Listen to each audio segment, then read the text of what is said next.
my tongue. Sorry. I'm leaving that in there. Really got me, too. Anyway, hi, everyone, and welcome to the Blizzard Watch podcast. I'm Matt, Mouthful of Blood Rossi. With me this week are two amazing hosts. Gonna go in reverse order here and introduce Cory first. Say hi, Cory. Hi, I'm Cory. I don't have a cool nickname like Mouthful of Blood, but I guess Body Full of Blood? Where it's supposed to be? My wife likes to use Ugly Bag of Mostly Water. Yeah. Because that's what we are. Yeah. Also with us, because he's always with us, and he's got his Batman costume ready to go in case of an emergency, Joe Perez. It's a Spider-Man costume, thank you very much. I like real superheroes. I don't like Batman very much. Sorry. Neither do I. Is it because he won't return the favor? I mean, it's mostly because I kind of grew out of the edgelord phase a long time ago. So, and Batman is basically just this giant person that creates his own rogues gallery and makes his own problems. And I like his rogues gallery way more than him. That's just Spider-Man is just wholesome. I like Spider-Man. I mean, I could easily deconstruct Spider-Man the same way because, oh my God, is Peter Parker a walking disaster? Who said it was Peter Parker? Miles Morales has nothing. They have done nothing for that guy. I'm not kidding. This is nothing against Miles, but my God, the publishing, his greatest enemy to date is him from the universe he's now in, but an adult, and he went to the Ultimate Universe. That's his biggest enemy. Your biggest enemy can't be an older version of you who's got the powers of the Avengers from the Ultimates world. That's just weird. Cable disagrees. That can Rachel Summers disagrees. No, Rachel Summers' greatest enemy wasn't her. We could Ahab. All right. Well, we could go on about this, but I think we should not. I think we should have move on. Yeah, you would think that. No, but at any rate, Spider stuff just as complicated and weird as Batman stuff. But anyway, I don't like Batman either, so I don't know why I'm defending him. Because you're Matt, and you have to do the opposite of whatever I do. That's not true. We agree on lots of things. Way too many things, actually. You're right. We should fight more. Going to go on and talk about some of the stuff going on next week in World of Warcraft because I don't know if you guys heard, but patch 9.1 is finally dropping. We're going to get it on June 30th, I believe. Am I correct? If you're in the EU, June 30th. For North American servers, 29th. Yep, 29th. Okay. So the 29th for us American folks, and in Europe it'll be the 30th. A lot of stuff coming with it. Holy God, a lot of stuff coming with it. One of the things I actually wanted to talk about because it's not something I think a lot of people really understand, and because Cory wrote our article for it, so I can dump this onto him and make him talk for like 20 minutes. Dungeon score. Cory, explain to people what dungeon score is. Sorry, go ahead. Something that makes Joe go. Dungeon score is just them trying to assign a value to how good you are at Mythic Keystones. The higher a dungeon you will run, the more points you will have attributed to your name. The higher and quicker dungeon. Yeah, speed is taken into account. You get points for completing dungeons on time and with time remaining. And also, depending on whether or not it's tyrannical or fortified that week, you also can get extra points for doing that dungeon on both of those with both of those affixes going.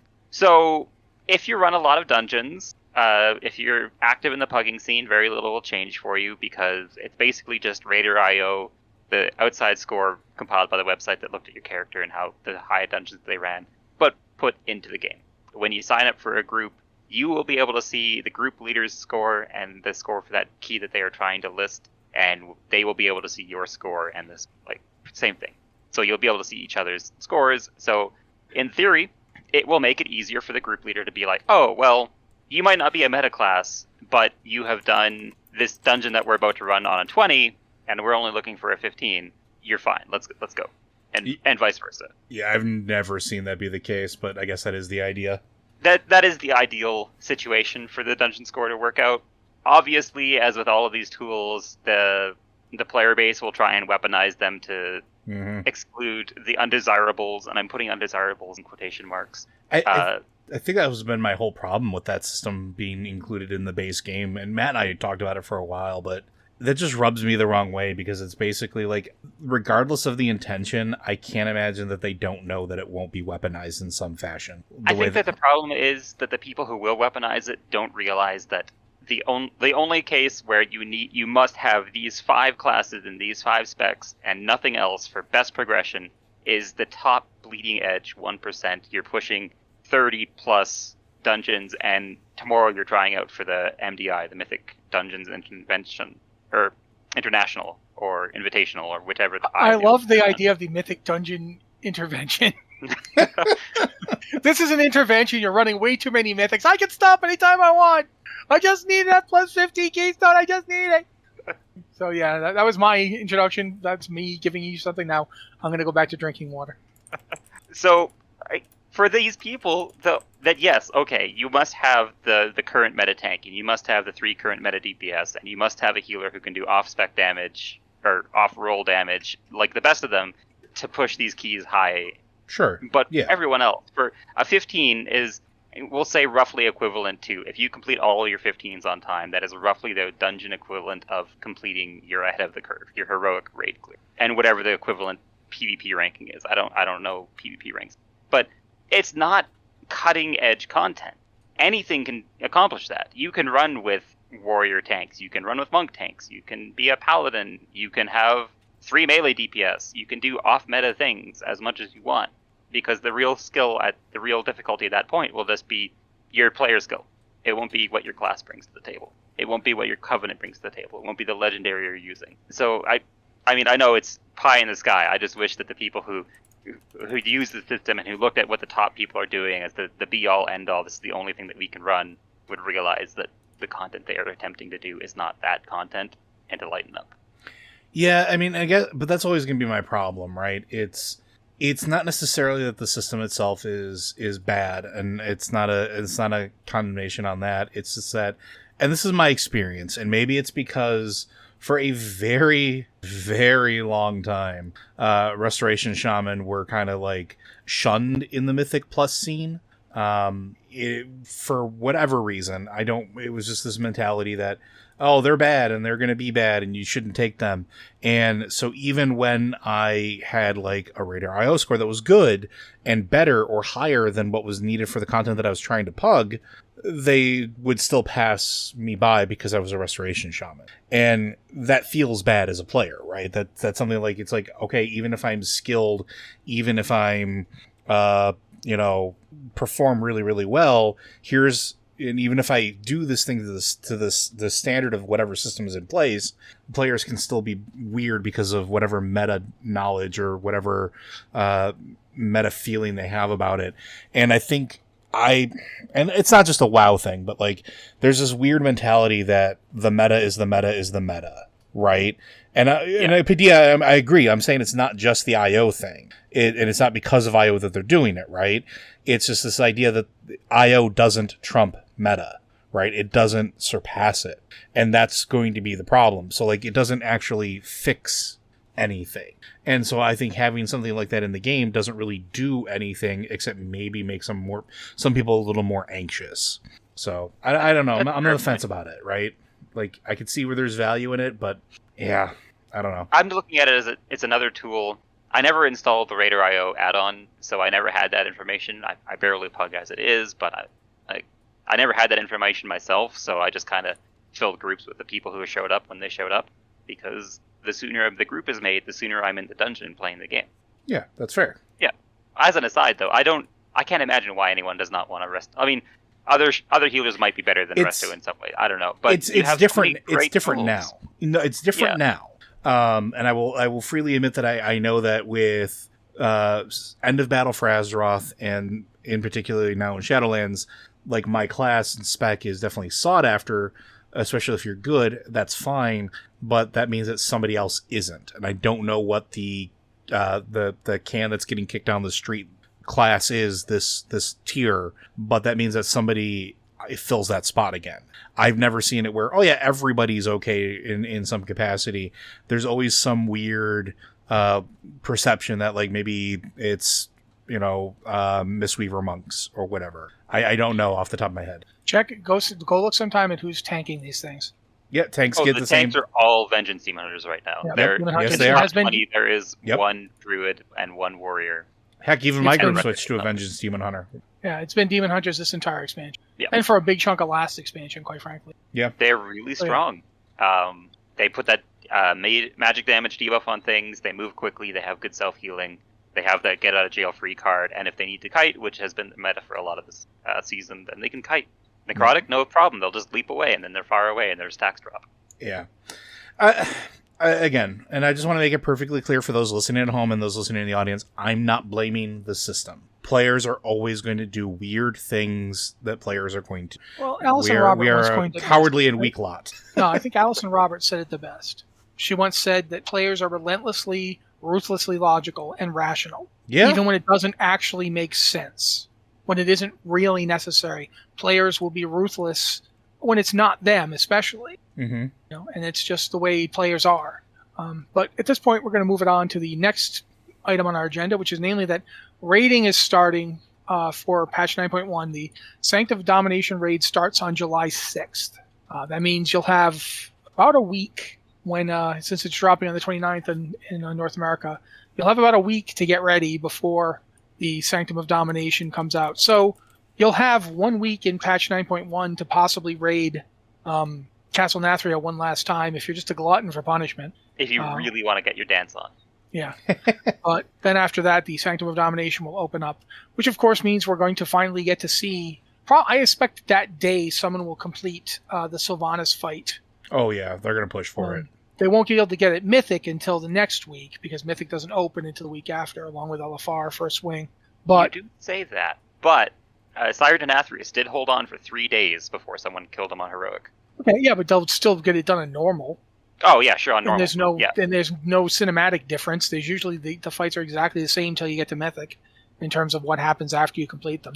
So someone will kill Sylvanas that day, or possibly at the longest 3 days, and we'll know basically the lore of what happens next, which will be interesting to see. What are you guys thinking about? Like, what's the thing about patch 9.1 you're the most interested in, and the thing you're most kind of like leery of? I'll let Cory go.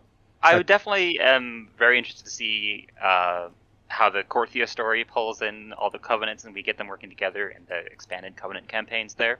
I've deliberately not poked my head too far around in it on the PTR just to get as much of that wide-eye wonderment as I can as I walk in for the first time, because I love New Zone. Exploring them is great. Least excited for? I don't know. It's all good stuff. It's all stuff that we've wanted. Flying is coming. I'm really happy for flying. I don't know that I have a least excited for. Maybe I'm least excited for the inevitable rift in the player base as Sylvanas finally gets what's coming to her, and half the people agree with it and half the people don't agree with it. Or maybe that's all. I'm not looking forward to that. I'm not looking forward to our emails that week. I'm planning to agree and not agree with it at the same time. Yeah. Yeah, that's going to be me. I'm going to be arguing both sides. It's going to be great. For myself, I'm super excited for Tazavesh. I don't know when I'm going to get to run it, but I'm super excited about it. I think it's really nice. It's not just because it's a mega dungeon, because also it's the thing I love the most in every expansion. It's the sidetrack. Mm-hmm. Mm-hmm. Every time there's a sidetrack, I'm more into the sidetrack than I ever am into the main story. Mm-hmm. Ulduar was my favorite in Wrath. Mists, I think everything in Mists kind of felt like a sidetrack. Like, every time you'd go to a dungeon, it felt like, oh, this is completely out of nowhere. So Mists was kind of like my personal favorite rating, because every dungeon felt like, what? Now Mogu? Okay. Now we're in Orgrimmar? Oh, okay. So that was... But I tend to really like the sidetrack dungeons and raids. I think they tend to be amongst my favorites. So I'm super excited for Tazavesh, because it's got nothing to do with anything. Or does it? But I'm very excited for Tazavesh. I think Tazavesh... I'm pretty excited about Korthia. That's like my number 2 behind Tazavesh. I really do want to see that as well. I'm kind of on the same boat as Cory there. I'm excited for the Torghast changes. I want to see how they feel when I play them, but so far I'm feeling positive about them. I like the basic idea of them. I'm less excited for the Sanctum of Domination just because I don't know. I get a weird feeling about the Sanctum of Domination. It feels almost too much like an end game raid. Like, it does have that feel about it, doesn't it? Yeah, it feels like Ice Crown or something. Looking at the past expansions, though, like the second raid tier that has come out has had the final boss be one of the big characters. In Battle for Azeroth, Zaralor had Jaina. In Nighthold, there was Gul'dan. If we go back to Warlords, that was Blackhand. So, like, these are where they put their, like, big name character that they've been teasing for a while as the big fight, historically. Yeah, I know, but it's not just that. It's the fact that I don't really have a sense for what comes after this. Mm-hmm. And that's been kind of the thing with this Shadowlands for a long time. And it's not something I dislike about Shadowlands. It's actually something I think is really interesting. But I do find myself wondering. It's not that I think it's going to be bad. It's that I feel very uneasy about the possible direction this thing is going to take us, and uneasy in the sense that I don't know what it is. I have no sense of anticipation for it. I can't predict it this time, and that's not bad, but it is disconcerting for me, and it is one of the reasons I'm less excited for the Sanctum of Domination. Although the Terra Grew is an actual raid fight, so looking forward to killing that guy. Yes. Yeah. And the whole raid gets anima powers for that fight too. So that's cool. But yeah, now we'll kick it over to Joe. I'm excited for the mega dungeon. I like mega dungeons. I think they're, like you said, they are a great side quest, a great side adventure, sidetrack. I really enjoy them. I'm looking forward to Korthia. I'm looking forward to the story advancing. I'm looking forward to getting more lore from the game world. The thing I'm least looking forward to, and Cory and I kind of talk about this on Twitter a little bit, I'm not excited for the new sockets. And the reason I'm not excited for the new sockets is because I don't like momentary systems. And we've talked about this before. It's just not my thing. Momentary systems, whether it's corruption or something else, they're cool in concept, and I don't take anything away from the work that is put into them. They're just not for me. I don't like having to care about something for a single tier, whether that tier is 6 months or 8 months or whatever it is.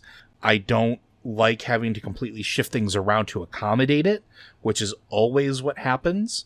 When Corruption came out, you completely changed your gearing if you were trying to be any somewhat optimal with it. It just changed the way you play. And in particular, I take umbrage with the fact that because I'm in a male class and because I'm a male healing class, my legendary crafted right now, my memory is a helm. That's kind of the only slot that it was going to work in. And now I have to figure something else out if I want to optimize all of my domination sockets. And I don't like that, because now that means that I have to go and do content that I don't like, again, repeatedly, to catch up if I shift that to another spot. And it just feels weird because it's pushing me in a direction, or potentially, that I don't like, right? I can't do it as gloves, Padilla, because we're male wearers. One of the sockets are on gloves. Can't do gloves.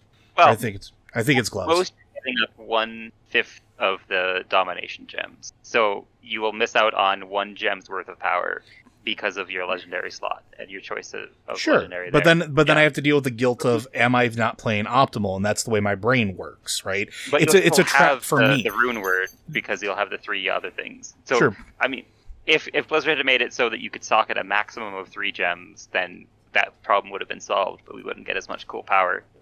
Thank you, Padilla. I apologize. It's belts and boots. But still, okay. even then, like it's the way my brain works doesn't grok well with these systems.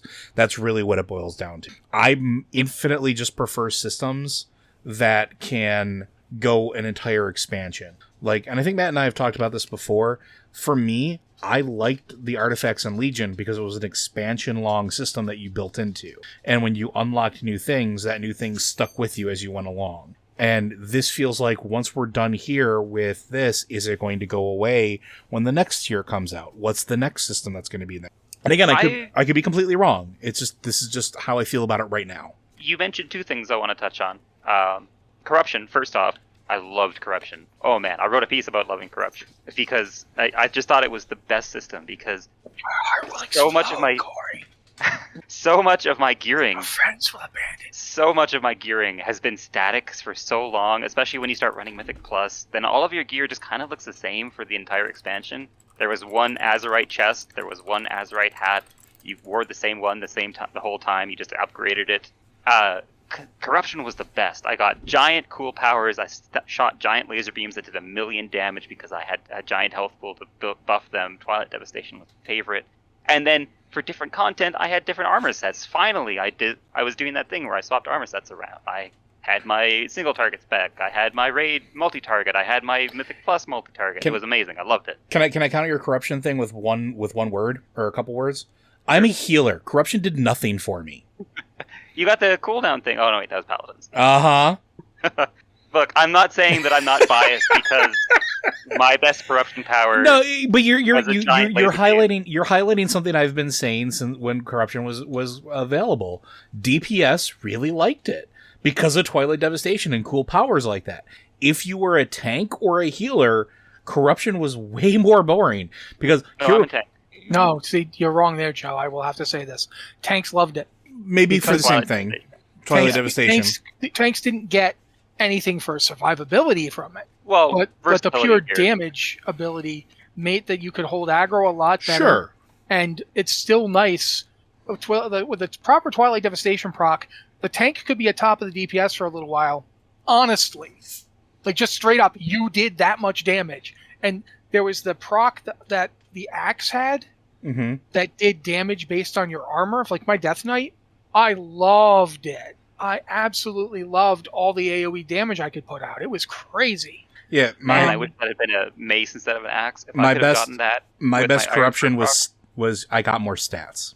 Yeah, no, it was really great for DPS. It was pretty good for tanks, and it was pretty meh for healers. Yeah, I didn't look at it much for my healers. But I think at this point we've talked about corruption from Battle for Azeroth quite a bit.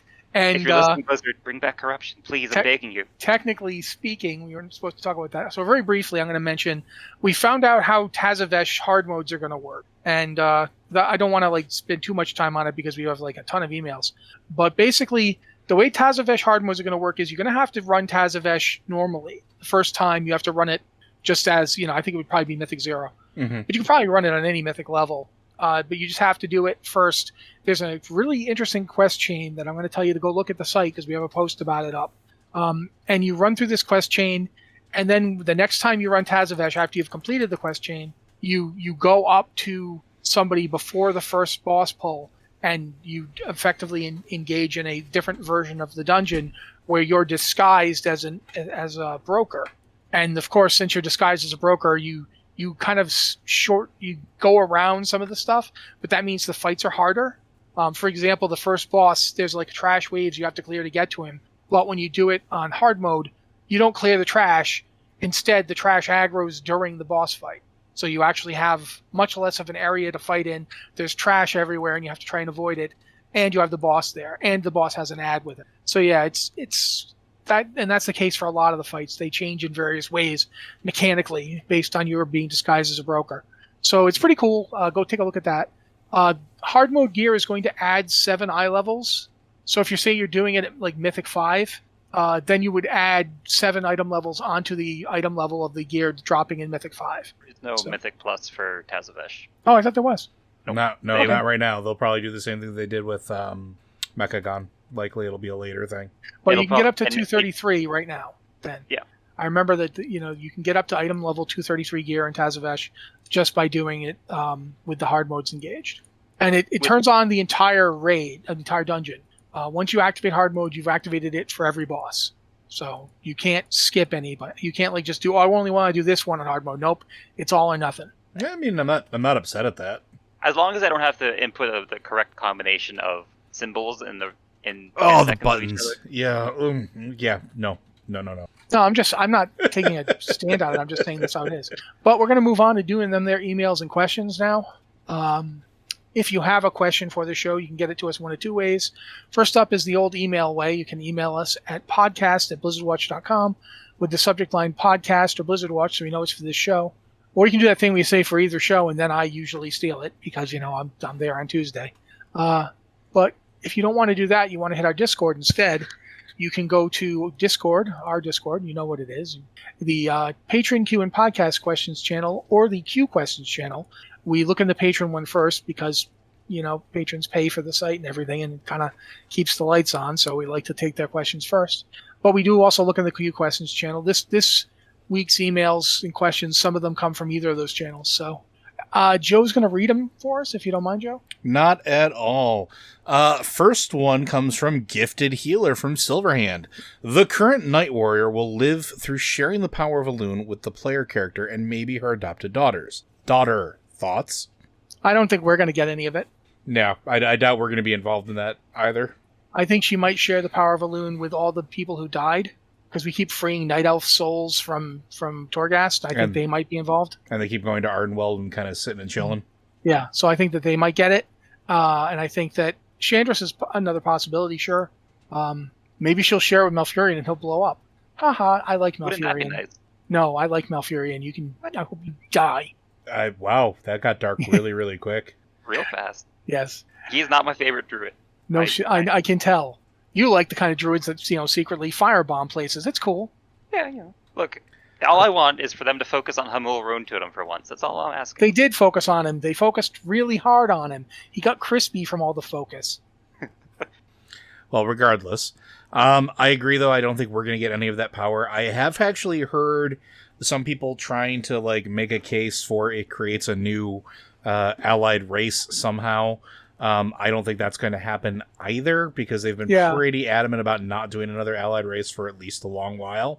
Plus, really, they did what you're going to probably see is it'd be like a canon justification for for players who get the Night Warrior skin thing going on, which it's now in the customization options. You can pick the vacant black eyes and the darker skin. So yeah, that's if you got that, you went with the Night Warrior thing. The Army of the Crescent Moon, I think it's called. Yep. So yeah, I just think they'll make it that. Yeah, there'll just be a story reason for it, and I think that's fine. And it just kind of moves on from there. At least I think that's what'll happen. Corey?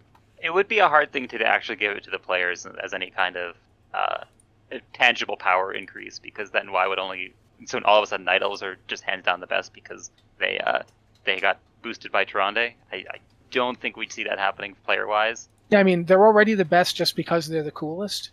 They don't need that. Yeah. And in all sincerity, it just does not feel like something you'd do with a player. It's a little too close to your character stops being a player character and now just starts showing up in cinematics and kill stealing from raid groups and stuff. It just doesn't feel like a player thing. That's what I'd say about that. Maybe Chandris, although I kind of like Chandris better as the voice of reason. Yeah, I don't see Chandris splitting it with her because of that. I think that's her new role, right? I think she's now the Jiminy Cricket, so to speak, which I think is fine. I think it actually works really, really well. And not only that, but even Maeve is getting to that point where she's even becoming a voice of reason. And I kind of like the idea of them staying separate from that power, seeing what it had done previously, and just being like, we're cool over here, we'll keep y'all grounded, you go do your thing, right? I could see that, and I'd be okay with that. I think that fits. Although I could see Maeve wanting a big heaping handful of that power. No. Not anymore. Maya freaked out. Oh, really?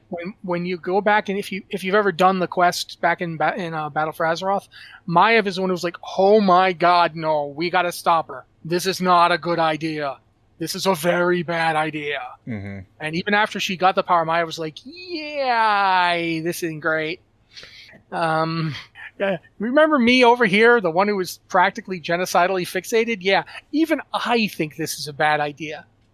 This is really not good. So yeah, I don't see Maiev wanting it, if only because Maiev seemed to be pretty on top of the whole "the power will tear you apart" thing.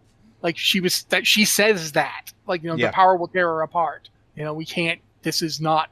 Don't do this. So yeah, I don't see Maiev wanting it. She might take it just to ensure Tyranda's survival. I could see her doing that because at this point, Tyrande is the most important person in their culture. Like her or hate her, you kind of have to deal with her. So I could see her doing that, but I don't see her wanting it at all. No. Yeah. Well, it just goes to show my Horde bias there, because I don't get those alliance storylines. And I do, even though I play mainly Horde, but that's okay. But I think we can move on to the next one, unless you guys have anything else you want to add about that. No, I think that pretty much covered it. All right, next one. Hello, long-time listener here. Just wanted to say that both of you guys get me through the drive to and from the daily grind while I rock the podcast. Appreciate the killer work. Well, thank you.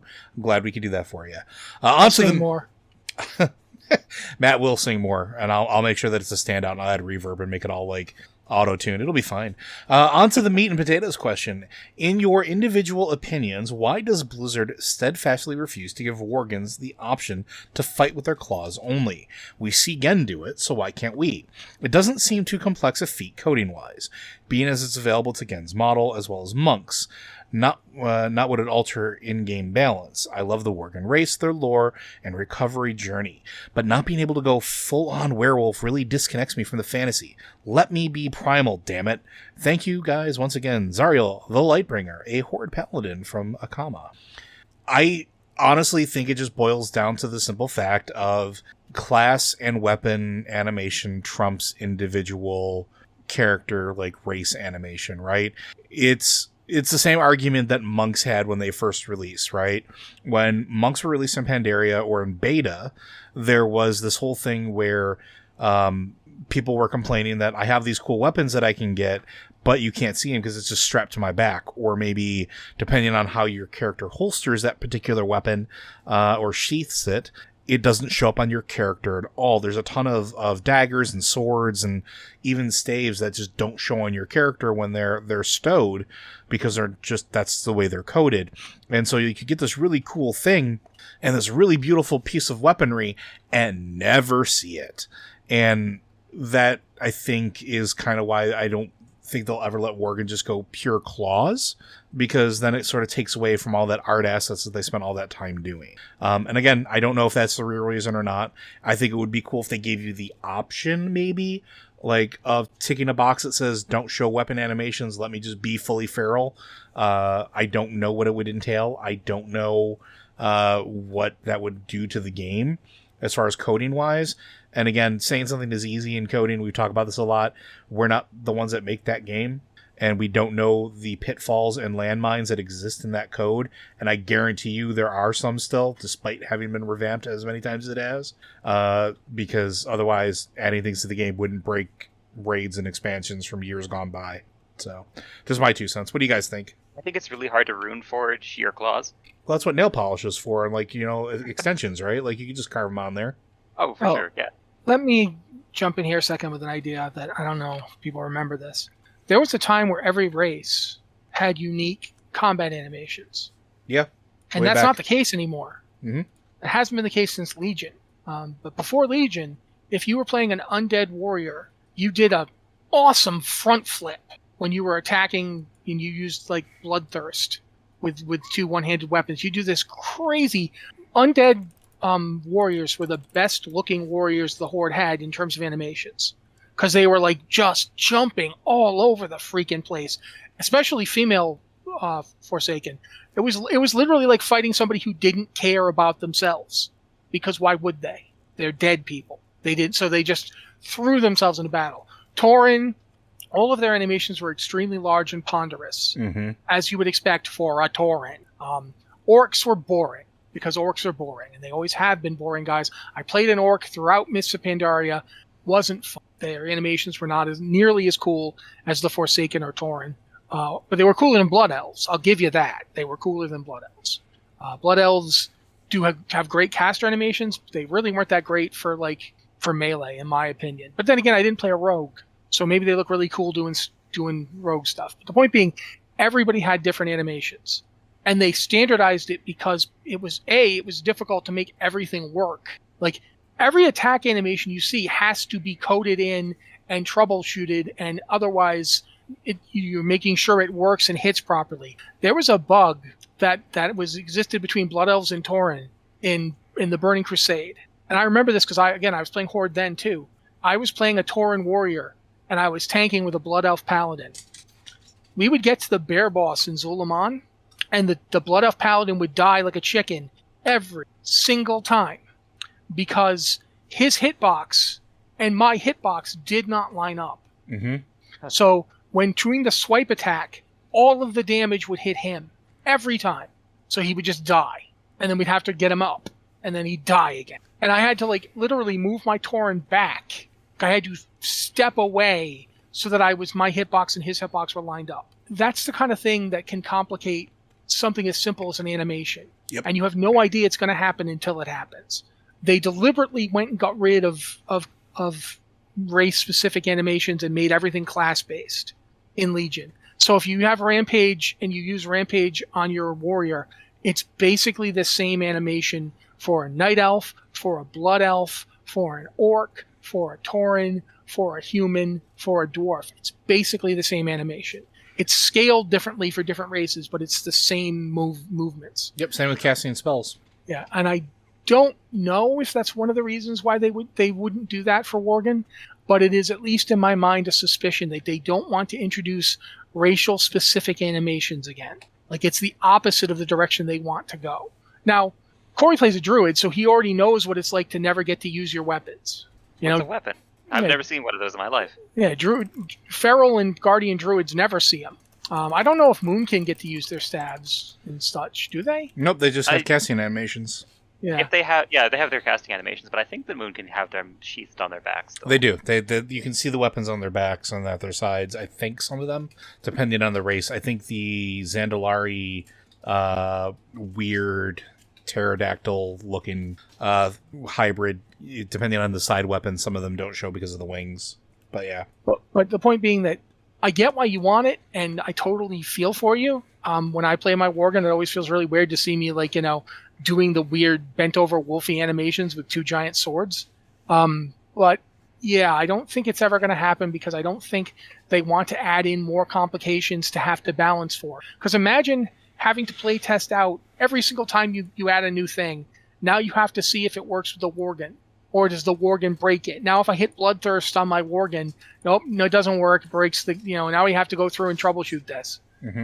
It's just more work for something that is of relatively limited utility. It's one race, and you'd have to do animations. Either they do just the same animations for absolutely everything, so a Worgen Rogue and a Worgen Warrior and a Worgen Druid all basically do the same stuff. Now, or they have different animations for everything, so now you have a special Rampage Claw attack, and just more complications to possibly mess things up. They could always go the route of just adding a claw weapon type of something. They already have fist weapons. They can add an animation that maybe looks like that and maybe let you mog into something that is that. There's a way that they maybe could accomplish it without breaking everything. Maybe. Well, for that fact, they do actually have claw fist weapons. They do. And I've used them on my various characters. I don't know that that's really a solution to this, but it is, if you really want to claw something, at this point you can use a fist weapon. If you're for instance, if you're a warrior, you can put a fist weapon over any one-hand weapon. Mm-hmm.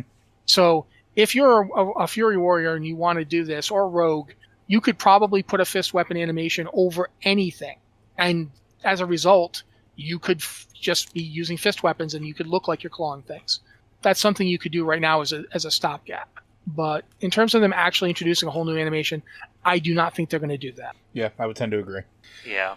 All right. And if they were going to do a bunch of new animations, I would just hope that they just make more races able to be druid. I still think it's weird that Valpera can't be a druid, but that's a whole other story. And Pandaren. Yeah, I don't understand that either, but maybe we'll get there. That's a topic for another day. But Blizzard, if you're listening, the players want it. At least me and Cory want it. Our next question. So this is from Verdigree. In your opinion, are the Alliance and Horde empires?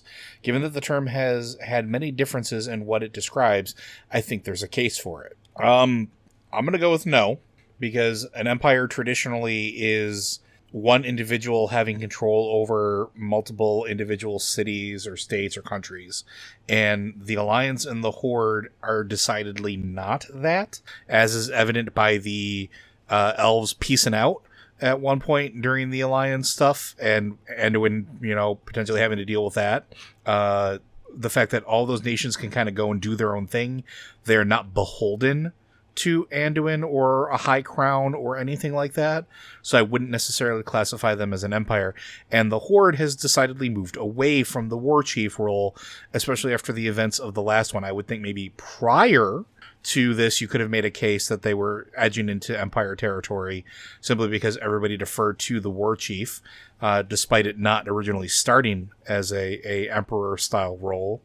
But yeah, I think in the current state of things, I don't think that they're empires. I think that the individual racial nations of individuals can just kind of walk away whenever they're ready to. There is no threat, I guess you would say, for them to And not to march do the otherwise. 7th Legion up to the gates of Ironforge and demand the dwarves come back. Yeah, Anduin, unlike his father, won't send SI-7 in to go assassinate somebody, necessarily. He might after this, I don't know. We'll see. I think in general, what you have to do is look at the names of the two groups, and that kind of gives you an idea of what they are and how their organization works. Mm-hmm.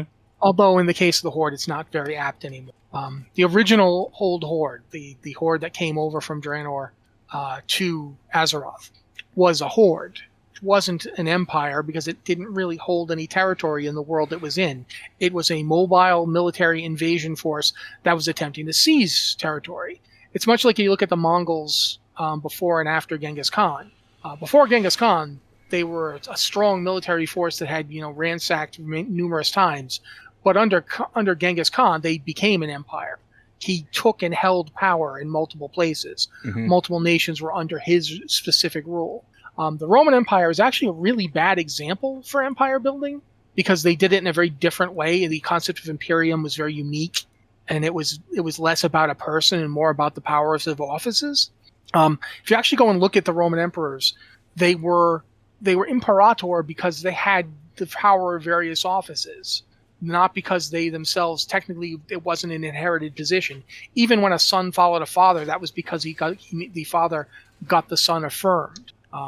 And like for instance, the emperor of Rome was the Pontifex Maximus for one. The head bridge priest. The bridge priest was the guy who blessed bridges. So that Rome had a lot of rivers, so bridges were important.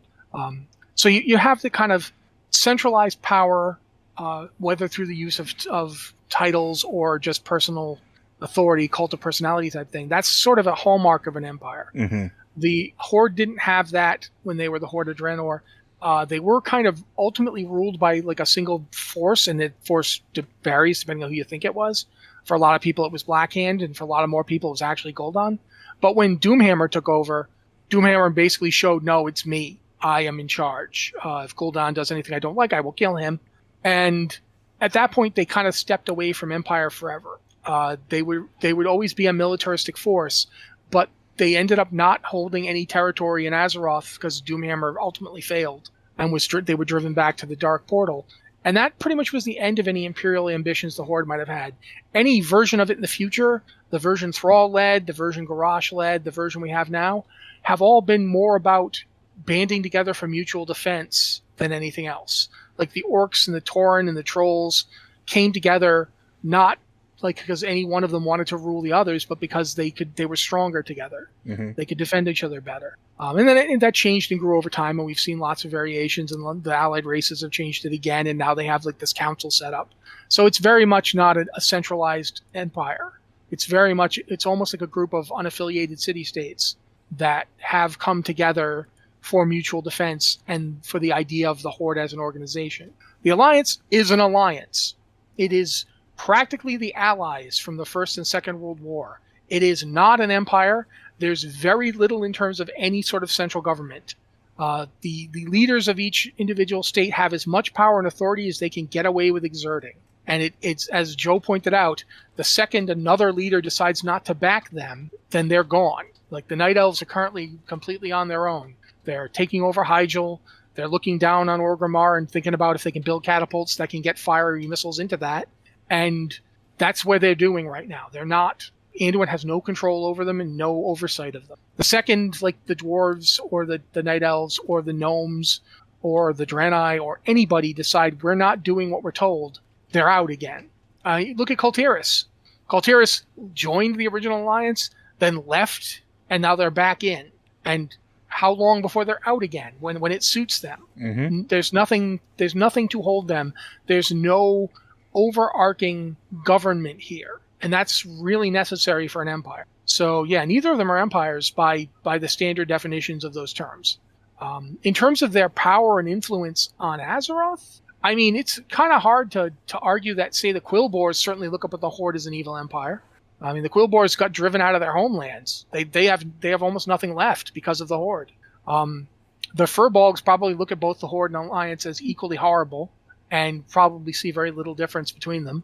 The Night Elves utterly failed to help them in their time of need, and the Horde burned down their forests. It's to the people of Azeroth who aren't in either group. It's probably fair to say they feel like empires, and you feel like the poor sucker who's in the middle of the ground when these two titans decide to tussle over something else. That's I think it's fair in an informal sense, but it's not accurate in a descriptive sense. Yeah, I would agree. You got anything, Cory? I just think of empires as they've built the roads everywhere, like Rome, or I think of the Warhammer 40k Empire, Imperium, same. And yeah, the strong figurehead really is the key there, and everyone pretty much in lockstep. And both the Horde and Alliance are definitely not that. All right. Well, moving on to our next one. Our next one comes from Roxy for the podcast. Greetings, watchers of Heavily Falling Frozen Precipitation. It is I, Roxy, Goblin Shaman from Hyjal US. With 9.1 now having an official release date, I have a question about spoilers and the cinematics Blizzard releases to hype patches. My question is the cinematic a spoiler? I will argue it's not for two reasons. One, Blizzard themselves officially released it way back in BlizzCon Online. But more importantly, two, it is the actual transitory piece of lore between the patches. It therefore doesn't spoil new information, as it is meant to do exactly that. It appears to follow the final cinematic in 9.0, found only after you defeat Denathrius and complete Bolvar's Torghast quests. Thoughts? Well, I think it depends on when they put it out. So obviously BlizzCon line had happened decently into the patch, and most people had a chance to go through, and I think that probably by then Sire Denathrius had been on LFR too, so you could have completed the Bolvar storyline. But I'm sure there were still people who had not gotten through all that way. So would it be considered a spoiler now at the eve of 9.1? No, probably not, because you've given the maximum amount of time for everyone to see the content. It has been in the game, available for the last however many months. Spoiler field averted. But depending on when you release it, like if BlizzCon had happened back in November and we hadn't really had all that time in the patch and they started talking about 9.1 and they showed that Anduin spoiler, then yeah, it's a spoiler. All right. Matt, what do you think? I mean, I don't actually disagree with what Cory just said, but I feel bad that I don't disagree with it, because like now that means I'm not adding anything to the discussion, so sorry. But yeah, I mean, if anything, I would say that even if they'd released it earlier, it wouldn't be a spoiler, because what does it spoil? That, we knew something was going to happen to Anduin. We knew something was going to happen to Anduin from the moment where he sends you through into Oribos, and the jailer's like, no, I found what I was looking for. I mean, did he have to hold up a sign going, I'm talking about you, Anduin? I felt like from that moment, it was already pretty telegraphed that Anduin was in for a bad time. I wouldn't mind it if more characters held up signs like in Wile E. Coyote, just explaining what they were doing at any given time. Be a fun visual. I would agree. My take on it is kind of somewhere in the middle. I think that it is a little bit of a spoiler, and the only reason I say that is because not all of the cinematics they release are considered transitionary pieces, right? They're sometimes put in very odd places, or at the end of a campaign, or at the end of a very specific quest. So they very much have a spot that they have an idea where the cinematic is going to play. And showing it ahead of that spot technically is spoiling it, because a lot of times those cinematics are payoffs to those events.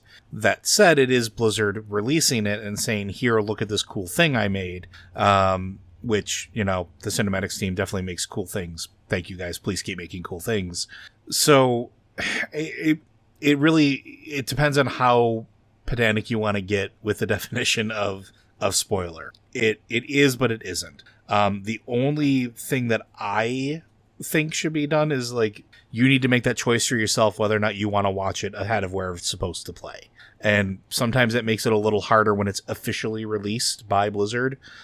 Because if it's on our site or something that's been data mined on Wowhead or something like that, it's easy to ignore because you don't necessarily have to go there. You don't have to hit play. But in the middle of BlizzCon, it gets a little dicey. You don't know how long that's going to be. You don't know how, if you go away for 5 minutes, what else you're going to miss. And you might feel an obligation to sit and watch it, but you also might feel bad that you watch it. It's complicated. So, I mean, long story short, it is and isn't at the same time. Anything else anybody wants to add to that? Kittens are really soft. I also want the cinematics team to keep making new things. Yep. Although, I mean, after my tweet at Taron Gregory today, he might not. I don't know. All right. I think we have time for one more, Matt. Would you agree? Yeah, I'd say so. Okay. This one. Depending, it being us, we could end up making it take 20 minutes. So we'll find out. That's true, which is why I'm going to avoid the Diablo one. We're going to save that for later. Mad Mirko, question for the show. In vanilla, priests had racial distinction. Now I don't want actual... One question for the show. In vanilla, priests had racial distinction. Now I don't want actual spell differences, but how would you feel about more racial cosmetic variation on class spells and abilities, i.e. holy spells for night elves being silver to reflect their connection to Elune, dwarven shaman summoning cataclysm style elementals? I think this ties back to what we were talking about with the weapon animation. There was a certain element of that for a while, right? And this was, I want to say it was around cataclysm that they started doing this. Did you know that like Paladins and Shaman had the same casting animation basically up until that point for healing? The same holy light animation effect, because that was just how it had been always from the beginning. And then they let Shaman get a glyph that let them make it watery instead of looking like a Paladin. And now that water is baseline. So they have done stuff like that in the past where, at least for the classes, they've tried to make them as class specific as possible. I don't know if they can do that with the races, because again, like we talked about with the weapons, that could be a potential recipe for breaking things or making things, although it would be cool. It would be cool to change the color of something or maybe give a little cosmetic racial bump. We talk about this a lot too. Like, I think if there were going to be cosmetics in the game that they add in, like doing it for class races would be a good way to do it. It's also often my go-to when I say get rid of racials and give us something like that instead, make it more fun. Maybe. I think it would be really, really kind of cool. But what about you guys? You do see it with Shaman right now. Like, different Shaman have different totems. Yeah, just the totem. Yeah, but that's a pretty big deal. I mean, it's less of a big deal now that totems aren't as important. And also that they don't have an animation necessarily. The spell effect that comes off of them is the same. Just throwing that out there. But make if totems were actually around more and did more stuff, I think the fact that, like, for instance, Draenei have that weird looking crock pottery thing, and dwarves have like what looks like an axe. There's hammer. Cool things you can do. Oh, it's a hammer. Okay, yeah, whatever. I've not played a dwarven shaman. I just remember looking at the thing. My point being is that's not a bad way to look at possibly doing it. I do think that, like, some classes it's really hard to justify. Like with the warriors, it's like, yeah, I'm hitting you with 2 axes. There's only so many ways one can do this. Like elves do it and it's purple. Why? Why is it purple when an elf does it? I don't understand. Well, why not? It's a void elf. It's a void elf, so it turns purple when they hit with it. That makes sense. Yeah, I know, but I'm saying you'd have to sit around and do a lot of work for it. Whereas, like, for some, like, for instance, here's an example. There's only, like, so many druids as it is. And almost all the druids either have their tradition from a long time ago or have learned it from a group that's already doing it. So it's like, you could justify it, but it would feel really strange to me if there was a druid that cast, say, like, I forget what the druid heal over time is called. Regrowth. But if you're casting Regrowth, but you're a Worgen, so instead of it being leaves, it's a bunch of puppies that, like, run around you and lick you. It's the eternal snuffling sound. Suffer.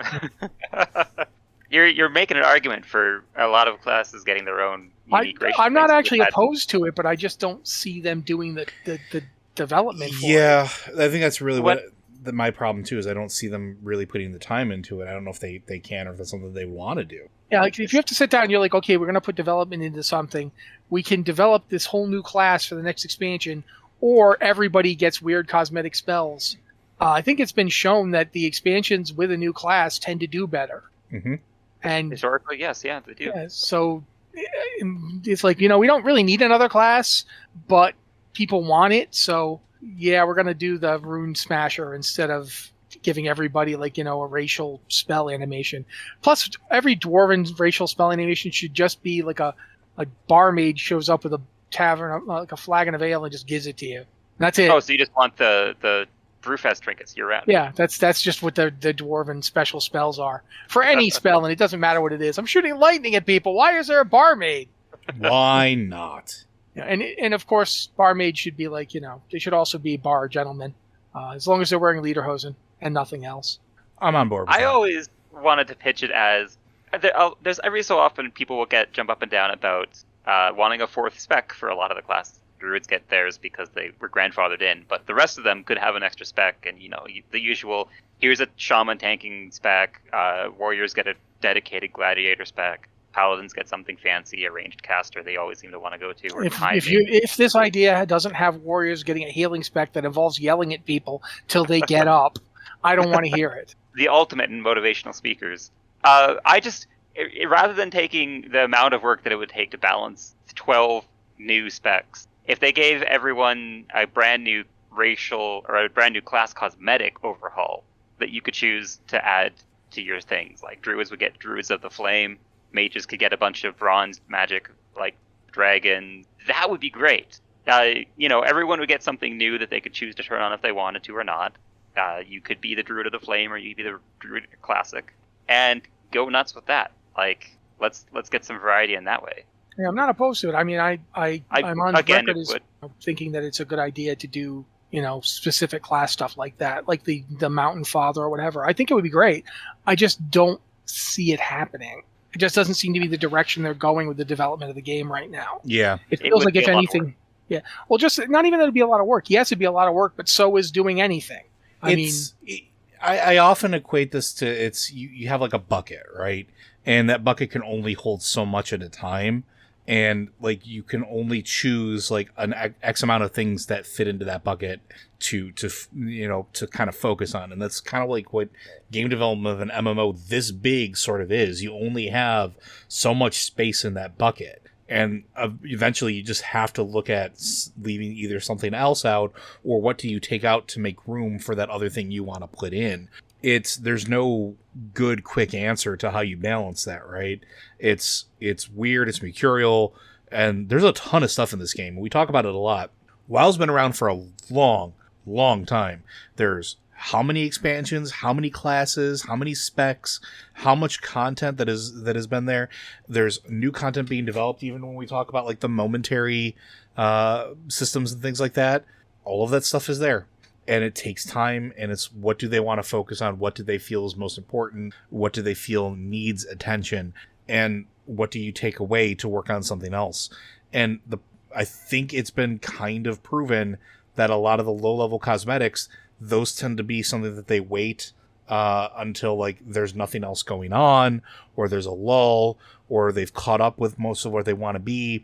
And then they'll add more cosmetic stuff into it. Not that they don't do it regularly, but you can definitely see there's a pacing difference. Like when there's new mounts, or when there's new pets, or new transmog stuff, it's usually when they've caught up on something else and they can make room in the bucket for it because something is completed and is taken out and is released to the wild. So, obviously this is all speculative because we're not there, right. But yeah, it does feel like this is not something they would push as a priority. Yeah, as cool as I might personally think it would be. I'd love it if they had like the Vindicator Paladin. Oh yeah, who was like a Draenei Paladin who used all like very specific abilities that were Draenei in origin, or like the Blood Knights who actually like it's all blood red and like swirling, and there's a lot of cool possibilities. I just don't know that we're ever going to see it. Yeah, but I think that's all we have time for, unless you guys want to add anything else. Not me, but I do want to ask Cory if he's got any kind of final words to throw in before we do the outro. Tell your pets I said, hey. Hold on a second.